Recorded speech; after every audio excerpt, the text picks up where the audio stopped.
Having established a robust domestic rule of law, we must recognize that no country is an island. In our interconnected world, legal principles must extend beyond our borders. This brings us to our final forward-looking pillar, upholding the rule of law in foreign-related matters. With flights crossing time zones, data being transmitted globally within seconds, and capital flowing beyond borders, interactions between China and the rest of the world have overcome spatial limitations. An unprecedented combination of deep integration and complexity has emerged.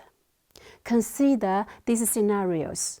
A time-honored Chinese restaurant brand prepares to open its first overseas branch, only to be stalled by disparities between local food safety regulations and its domestic standards. A foreign corporation unfamiliar with China's financial regulations encounters compliance challenges when transferring capital across borders. There is a robust system operating behind all of these processes. When signing transactional trade contracts, both sides navigate dense clauses to reach an agreement. When safeguarding cross-border data privacy, data flows across borders, yet still follows real-world rules. In the global context of intellectual property, creativity and rights engage in a tug-of-war on the world stage. Throughout all of these, the system integrates rules from both Chinese and international legal frameworks. This framework not only encompasses the rule of law in domestic matters, but extends to the critically important rule of law in foreign-related matters. As the world is experiencing an accelerating rate of change on a scale unseen in a century, this framework is playing an indispensable role in safeguarding the country's sovereignty, security, and development interests.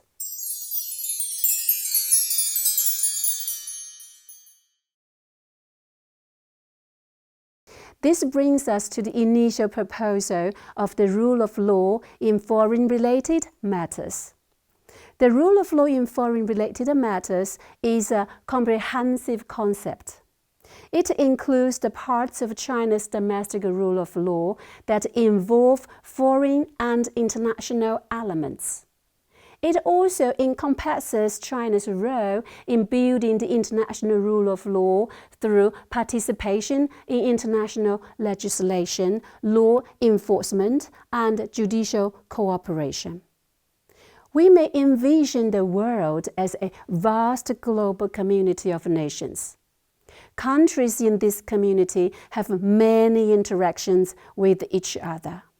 With China's continuous opening up, a framework of rules has emerged, enabling us to safeguard our legitimate rights while respecting other nations' regulations. This framework renders exchanges and cooperation more equitable and predictable, minimizing frictions. Such is the essence of the rule of law in foreign-related matters, which arises as circumstances demand. Serving as a bridge connecting China and the world, it balances domestic imperatives with international norms and reconciles Sino-foreign legal divergences. It propels us steadfastly toward the goal of building a community with a shared future for humanity. It is impossible for China to comprehensively advance and build the rule of law behind closed doors. What we should do is to take a coordinated approach to the rule of law at home and in matters involving foreign parties.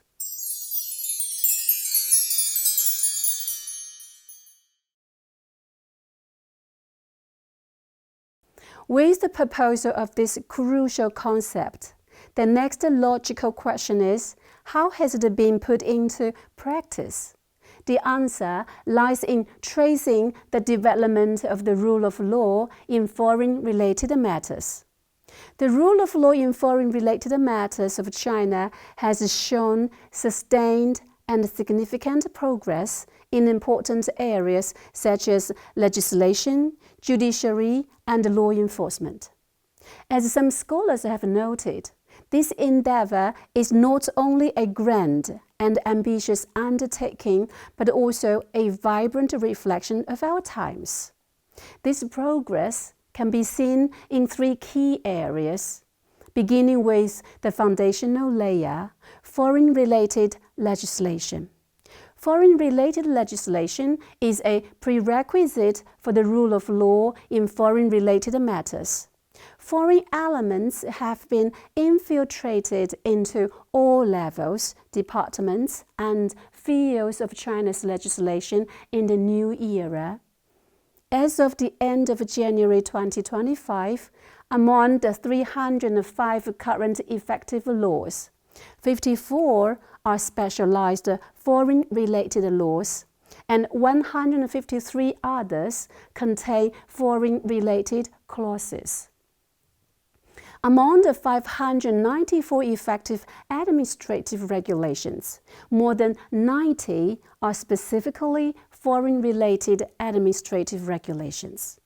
In addition, many departmental rules and regulations concerning foreign affairs have also been enacted. Let's take the Law on Foreign Relations of the People's Republic of China as an example. The Law on Foreign Relations, enacted in 2023, is an important achievement of China's foreign-related legal development in the new era. It constitutes a fundamental law governing international engagement that safeguards national sovereignty, security, and development interests. How can common human interests be equitably realized? How many unilateral profit-maximizing conduct by states be effectively regulated in investment and trade? The vision of a community with a shared future for humanity, enshrined in the Law on Foreign Relations of the People's Republic of China, furnishes a Chinese approach to resolving such challenges in international law. Likewise, the global governance principle of extensive consultation, joint contribution, and shared benefits offers a novel paradigm for managing global public affairs and reconciling diverse interest conflicts. Such legislative practice remains rare worldwide. For this reason, this practice contributes a model to the international community on state-level regulation of foreign relations. Building on this overarching framework, a more specific and landmark piece of legislation is the Foreign Investment Law, which directly addresses the needs of a modern, open economy.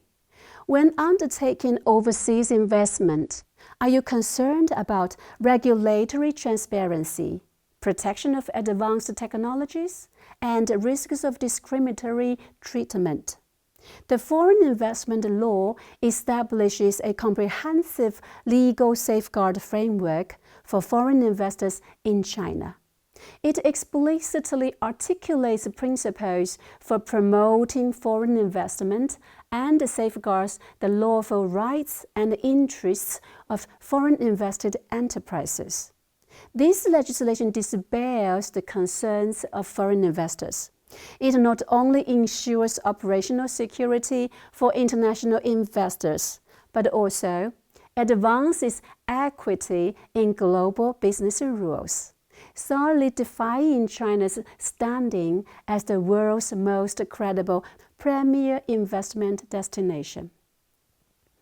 However, robust laws are only as effective as their implementation. This leads us to our second and most dynamic area of development: foreign-related law enforcement and judicature, where these legal texts are brought to life.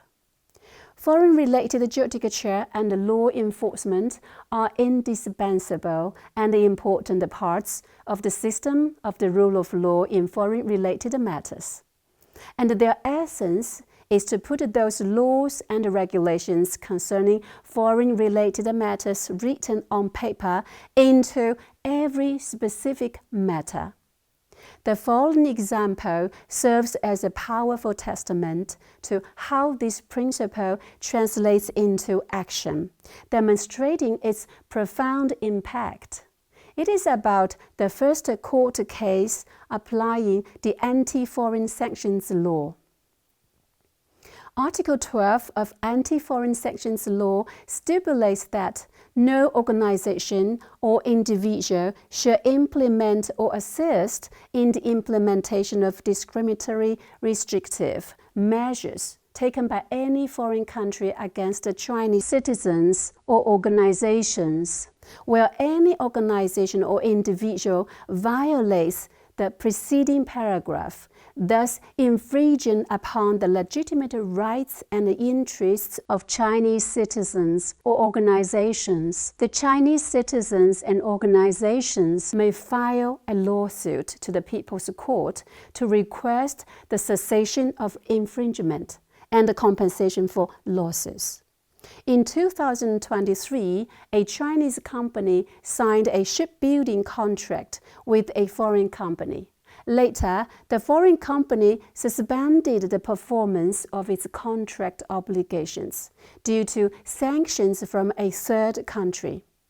The Chinese court applied the anti-foreign sanctions law to hear the lawsuit and finally facilitated a compromise. And the Chinese company successfully received over 84 million yuan in construction payment. This is the first case in which a Chinese court has applied Article 12 of the Anti-Foreign Sanctions Law after the implementation of the law. In this case, on the one hand, the court made full use of legal weapons to resolutely counter the unreasonable containment and suppression of Chinese enterprises by foreign governments. On the other hand, the concept of equal legal protection was upheld, and an international commercial dispute was properly resolved. Beyond asserting our rights, our legal system is also committed to fostering a fair and convenient environment for international exchange. This is perfectly illustrated by cases that balance bringing in and going global.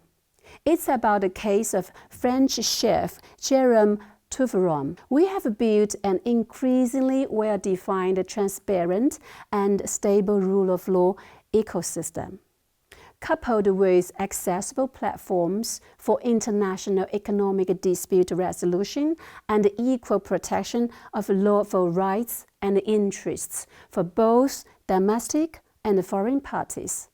Such an achievement not only attracts foreign enterprises to intensify strategic deployment in China, but also continuously cements foreign investors' development confidence in the Chinese market. As a party in the case, I deeply feel the fairness and efficiency of the Shanghai courts. I truly understood the meaning of the old Chinese sayings, "Harmony is most precious," and "Harmony brings wealth."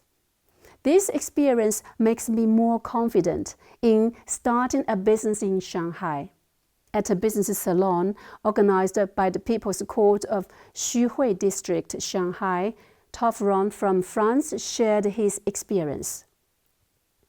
In 2021, he opened a local restaurant with his partner, but after the partnership was dissolved, they had disagreements over the return of the premises and items.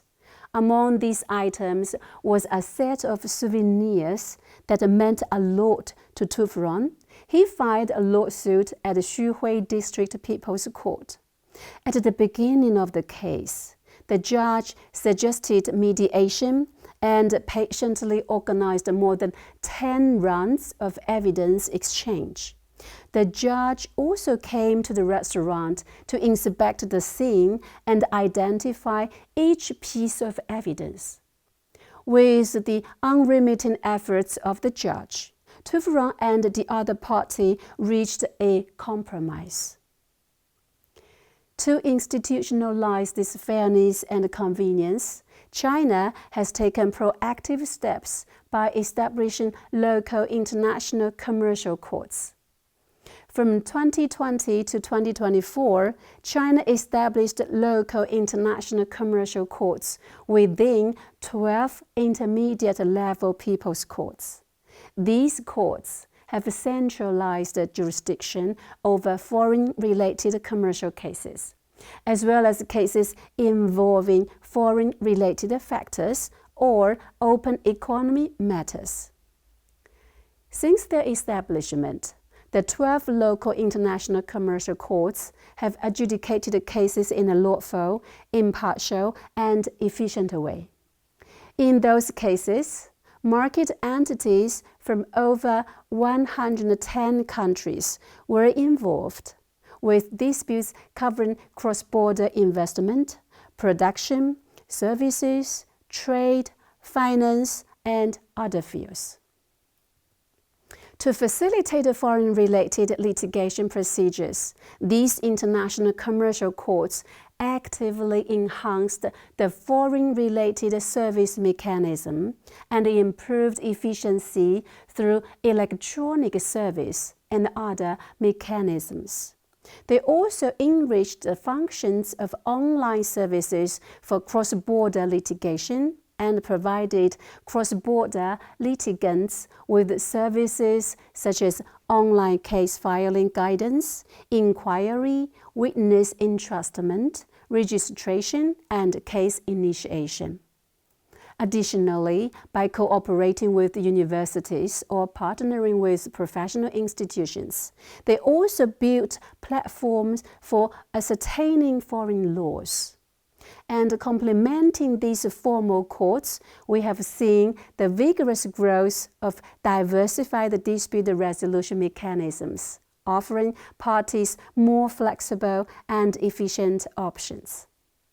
In terms of diversified dispute resolution, mediation, often hailed as the Eastern experience, plays a vital role in resolving conflicts.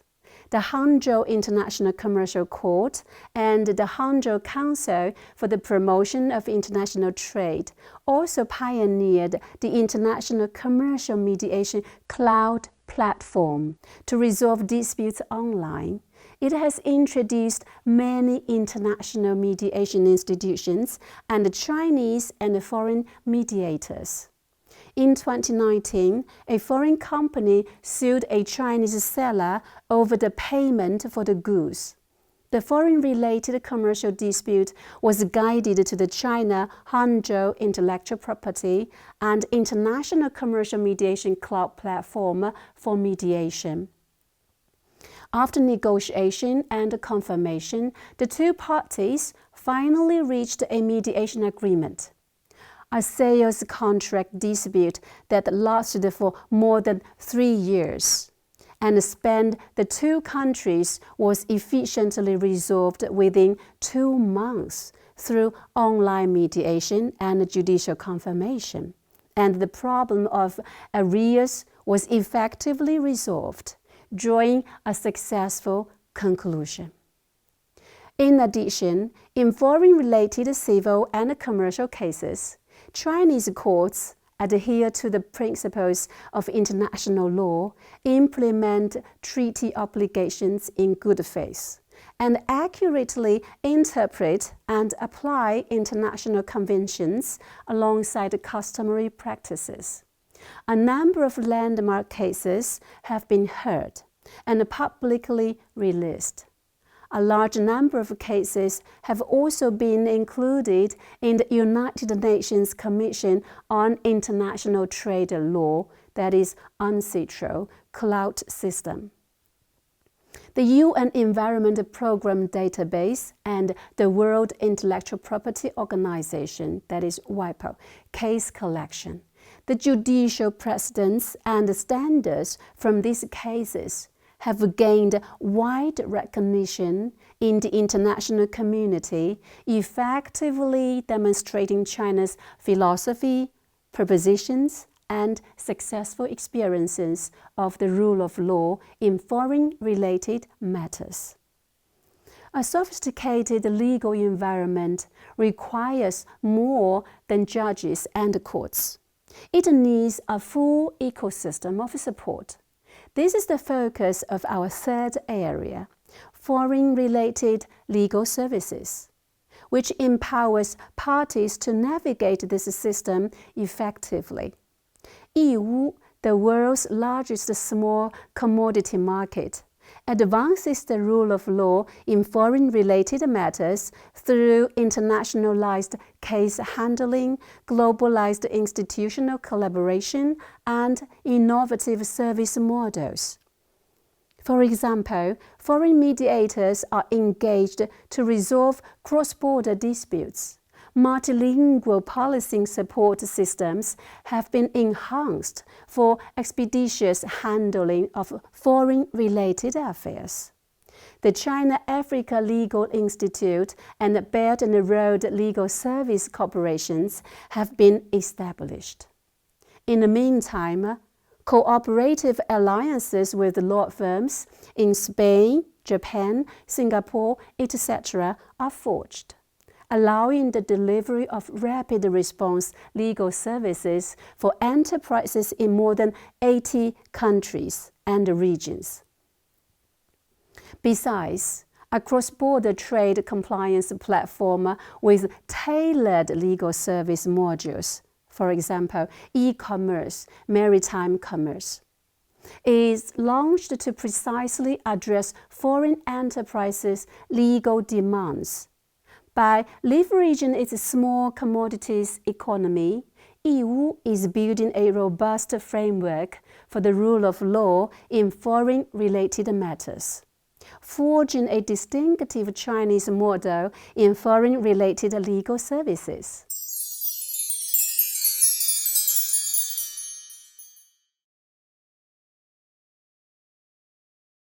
Having seen the comprehensive domestic architecture we've built, a larger picture emerges.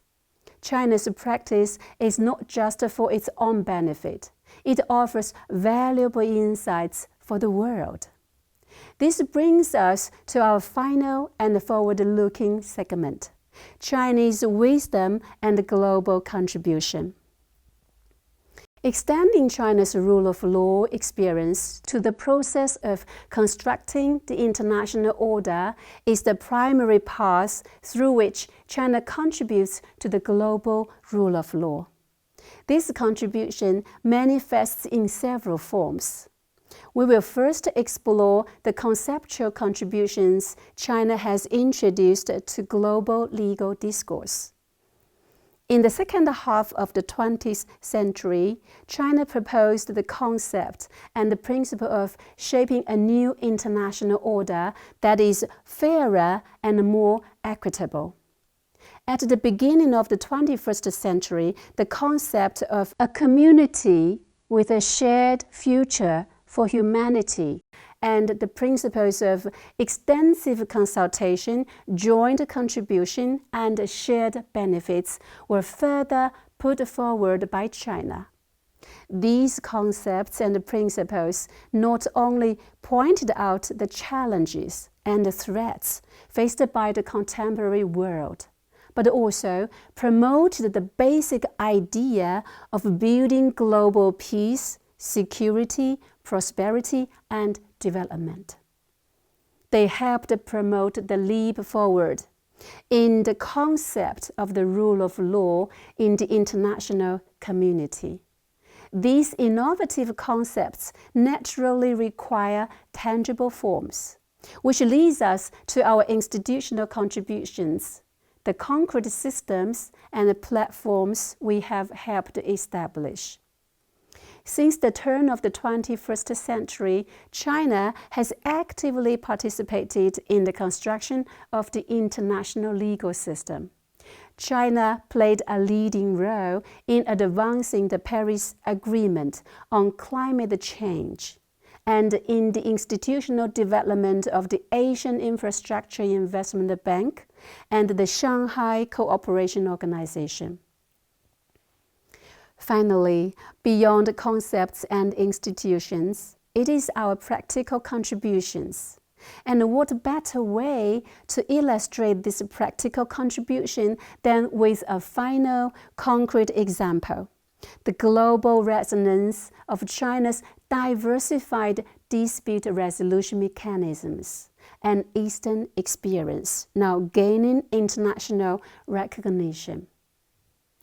In recent years, China has dedicated significant effort to establishing new international organizations for dispute settlement. Typical examples include the International Commercial Dispute Prevention and Settlement Organization, established in 2020, and the International Organization for Mediation, established in 2025. China's mechanisms for resolving international commercial and maritime disputes have continued to evolve. The Chinese solution, combining mediation, litigation, and arbitration, now shines on the international stage. More and more countries and regions are noticing and drawing from this model, recognizing the unique advantages of mediation, the so-called Eastern experience, in handling international commercial and maritime disputes. Professor Dr. Peter McLentook is a member of the International Law Association's Committee on International Commercial Arbitration and also advisor to Heidelberg University. He remarked that in Chinese tradition, mediation has always been highly valued and has been practiced for thousands of years. He also added that nowadays, in many Western countries like the UK and the US, mediation has become a popular pre-trial step to help reduce court caseloads. The Wall Street Journal reported that China has continuously strengthened the construction of the rule of law in foreign-related matters and actively participated in the formulation of international rules. With China being increasingly influential in the international economic and legal fields, the construction of a fairer, more transparent, and more inclusive international legal environment can be strongly promoted. Experts, scholars, and media professionals from many countries also generally believe that China has made remarkable achievements in the rule of law development. By offering valuable and insightful references for the progress of global legal civilization, China contributes wisdom and strength, injecting strong and sustained positive energy into the improvement of global governance. In conclusion, the concept of the rule of law in foreign-related matters is rooted in the traditional Chinese worldview. It emphasizes the idea that all under heaven are of one family and should coexist in harmony. It is also proposed on the basis of systematically summarizing China's experience in the construction of the rule of law in the new era. It puts forward new propositions and theories to solve the deficit in international governance and reform and improve the system of global governance. It is an unprecedented concept in the history of the world's rule of law civilization and as a new element to the global legal order.